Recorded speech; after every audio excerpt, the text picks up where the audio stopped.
ours is such a weird culture, right? Ours is a culture that focuses us in on the here and now. Get all the good you can get while the getting is good. Seek pleasure, seek self-fulfillment, express yourself as if there are no boundaries and no limits to that.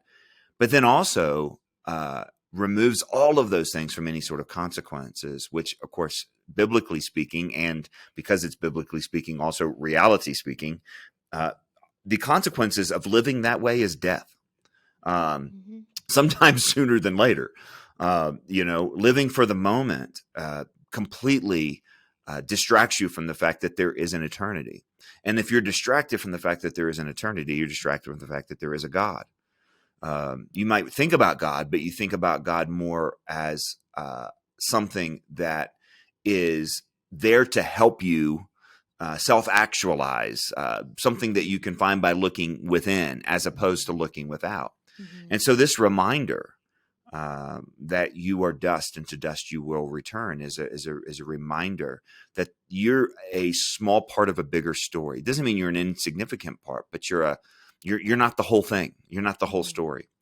And I think that's such a countercultural message. I'm always struck every year on Ash Wednesday just how countercultural it is to think about your mortality. Yeah. You think about times past when, someone died on the frontier and they're put on the kitchen table for 4 or 5 days. And, a good death. I remember Dr. Ben Mitchell teaching in one of our short courses on how Christians should think about death. And he was going back to, that in times past, a good death was one at home and was spread out.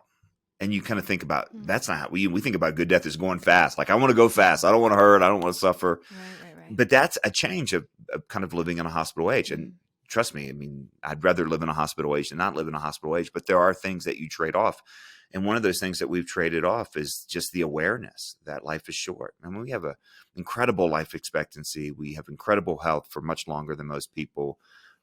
We have been able to mitigate pain in ways that are just remarkable. And some obviously haven't been so good for the world, like Oxycontin.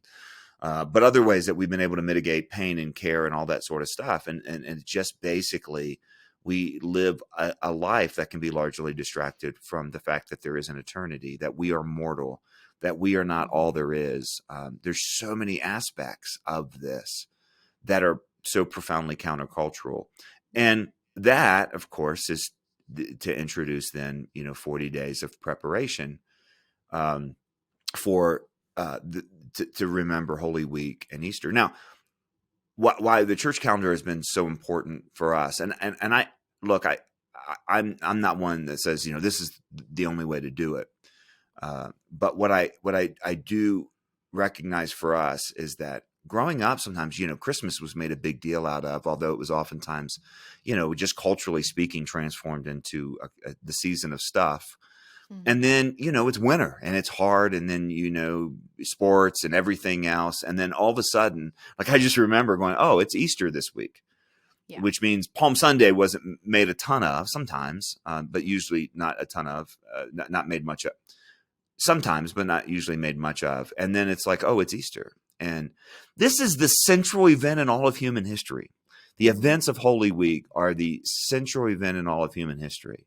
I don't think there's any series of events that so profoundly should shape a Christian's worldview than the events surrounding Holy Week, from the triumphal entry to the Last Supper to the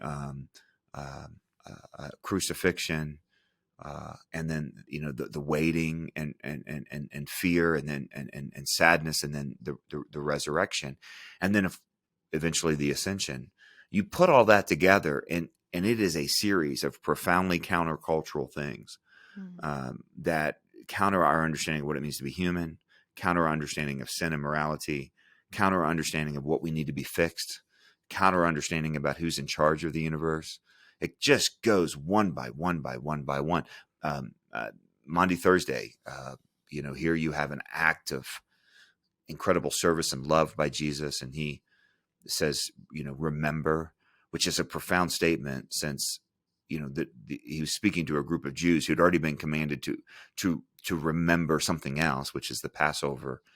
And now he's saying this day is actually about me. I mean, it's just Yeah. amazing when you actually dig deep at it. And so if you're not intentional, um, our thoughts, our way of seeing life in the world is far more shaped by kind of the cultural clock than we realized.